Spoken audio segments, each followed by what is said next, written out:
Hello everyone, I'm Lexi, and this is the last of my characters that I've drawn that actually have fleshed out backstories. So this character I've been playing for the last almost 3 years, I think. So I've decided to give you all her backstory and what she and some of the other party members have done over the course of the campaign. If you want to see the other characters, let me know in the comments. And buckle down, because this might be a long one. I might even have to split it into 2 parts. Without further ado, enjoy!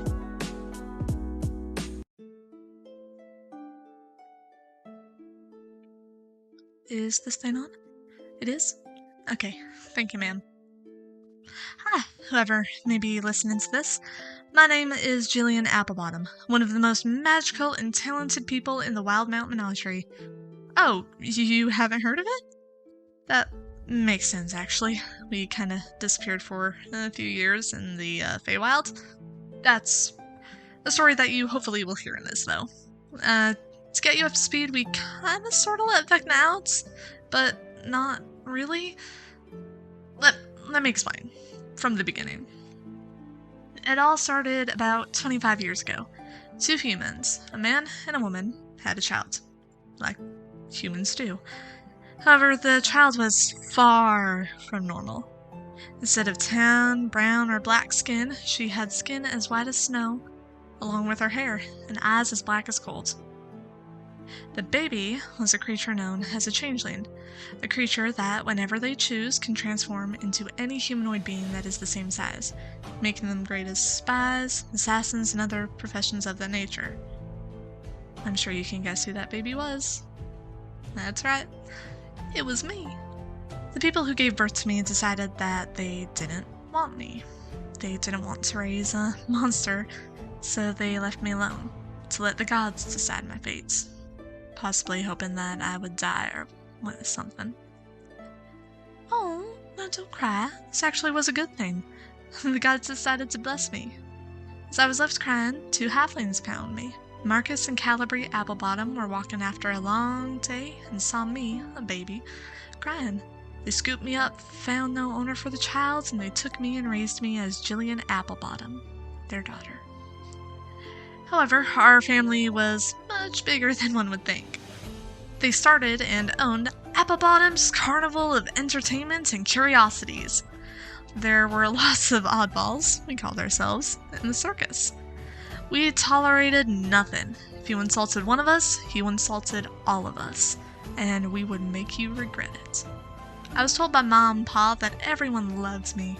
They said it was interesting seeing a baby like me, and having me grow up with them made the place better. I was a little ball of sunshine to them. Once the troop found out I was abandoned, they had to be stopped. Not for any legally right reasons, but because they didn't know where my birth givers went. So they gave up the chase. We had many different acts. Some were of the strongest men and women alive, lifting things that were much larger than I. Boulders, which looks like mountains to a little kid at the time. Men and women who would talk to and play with the so-called dangerous beasts. And, of course, my parents. Dad ran shots behind the scenes and set the mood with his beautiful melodies. And my mother would cast wonderful spells and juggle or dance with her blades. It was truly amazing. I couldn't help but want to be part of all this, put smiles on people's faces, shock them with the axe. It was a form of art that captivated me. I had to learn tricks, how to play music, even if it was for my own entertainment. So I did what any sensible child would do. I borrowed my dad's old violin, his sheet music, and more or less taught myself how to play. Eventually, my parents did find out, but instead of scolding me, they taught me. Father taught me scales, how to tune the violin, piano, and flute, and also play them, while my mother taught me some of her spells that she learned when she was an adventurer.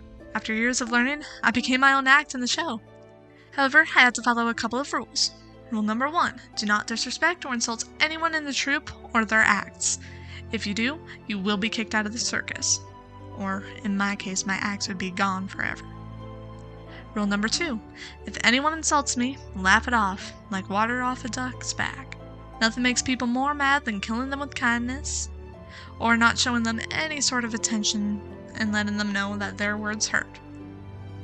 However, if they go and try to physically harm me, I defend myself, or call for backup. That was it. As long as I followed those sets of rules, I was golden. And I did. No matter what people said about me, I would laugh it off. It hurt for a while hearing what people called me, what they would say. I don't feel comfortable repeating that into this. I would have to wash my mouth out with soap and apologize to my mom and pa profusely. But I eventually learned that it meant nothing, to the point where I thought it was a joke. And some of those insults were creative, I tell ya. However, if anyone insulted the others in my troop, mom and pa included, I couldn't just laugh it off. That ain't right. So I just played little pranks with those ones a little bit. Scared them a little with illusions. I made them hear things that weren't really there and stuff. Surprisingly, mom and pa never said anything about it, but I think they knew. After years of being with the troupe and having my own act, retelling tales of old, and some of my mother's tales, I wanted to tell my own stories. But not just stories. Have them be true, you know? Have people be in a state of wonder, seeing and hearing what I've done. Maybe not just by myself, maybe with some friends, but that's what I wanted, you know? All I've ever known was the troupe, and I wanted to make my own friends and be my own person. If that makes sense. Venture like mom, maybe even find my own man. Also like mom. Pa was against the idea of his baby doll leaving and going on dangerous adventures where I won't be protected by the troupe or by him. However, Ma was all for it. After a lot of convincing and negotiating, Pa eventually gave in and let me go and carve my own path, as long as I sent him a letter every week. I traveled everywhere across Exandria. I visited Taldore, where the heroes of Amon were. Vox Machina, I think they were called. I even saw their keep. Grayskull Keep, I believe they called it. I went to Draconia before it fell and performed for them. They weren't as welcoming as Amon, especially for someone who wasn't of dragon kind. However, once they loosened their guards a little bit, everything was fine. I even made some friends there. I traveled to Marquette and tried multiple of their delicious goods, played a lot of their songs, and learned more about their culture. It was very interesting. Though a lot of people did try to sell me something that was called, Sood, I think it was called? Wasn't really interested in whatever it was, whatever seasoning that may be. However, Amon was the place I visited often because that's where I met him. Eric, my man. He started off as just an admirer for my music, he said, until we saw each other every day when I would perform. No matter the tavern, he was always there. Eventually, he got brave enough to actually talk to me, and then we made each other official. When I traveled, he would stay in Amon, because he lives and works there and his family was there. I understood, though. I wish I had persuaded him a little harder to leave with me. Once I left the most recent time, the Chroma Conclave, those chromatic dragons with Thordak, took over Amon. Many lives are lost, and of those lives, Eric was one of them. I tried to stay and help rebuild Amon and live on for him, but it was just too hard. I couldn't. So after I buried him, I told him that I was leaving and I was heading back to Wildemounte with my ma and pa, deciding that staying in Taldore was too painful. I traveled back to Wildemounte and continued my adventures there. I headed north, making my way just outside in a town just outside of Zadash. I should probably talk about the problem that involved everyone: the moons. The white one was as bright as the sun, and the red one was starting to fade. It was already pretty hard to see, but now it was practically invisible.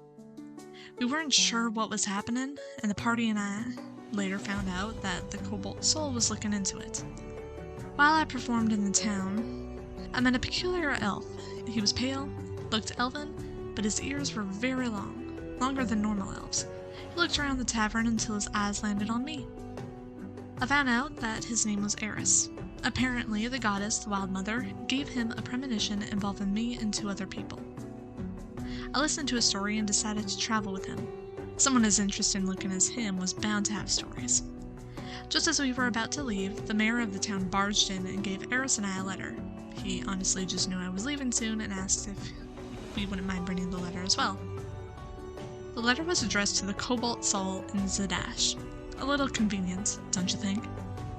And without further ado, we made our way to Zadash, where we met our 2 other companions, Velna, a half-drow from the Dynasty, and Aaron. Editor's note: Aaron was only the first character of 3 of this player. I can't remember the actual name, so we're going with Aaron. While in Zadash, we met Pumat Souls. He was just one person, but he had duplicates. It was really interesting. If you ever go to Zadash and meet Pumat Soul, he is one of the nicest fellers you'll ever meet. Big, just sweet guy. Also, make sure you're clean. We did some missions for Mr. Pumat Soul, which involved dismembering monsters, taking the dismembered parts back, and because he wanted them. I didn't ask, didn't really want to know. We also got another letter to deliver to the Cobalt Soul all the way up north in Uthadern, which is where we went to next. And that is where I will leave part 1. I know, we're just in the thick of it, but I also need to remember what happened in the last campaign, and I feel like I've been putting this out for too long, so... Anyways, that is part 1. Part 2 will hopefully be out soon, in either a week or 2, depending on what my schedule looks like for my actual job that I get paid to do. Anyways, I hope you guys enjoyed. If you like this video, please leave a like. If you like this sort of content, please consider subscribing. It really does help out the channel a lot. And now that I'm thinking about it, I actually do have a couple of more characters that I am going to draw, so again, if you like this content, consider subscribing. A few more characters should be coming your way. I can also do stuff with the Pantheon that I have in my original world, and probably even tell you guys some of the lore of my original world in my campaign that I'm hoping to record soon. Anywho, though, it looks like my time here is up. If you guys enjoyed this content, please leave a like. If you like this sort of content and want to see more, please consider subscribing. It really does help out a lot. And I hope you all have a good day, evening, night, whatever time of day it is, and I will hope to see you all in the next video. Bye!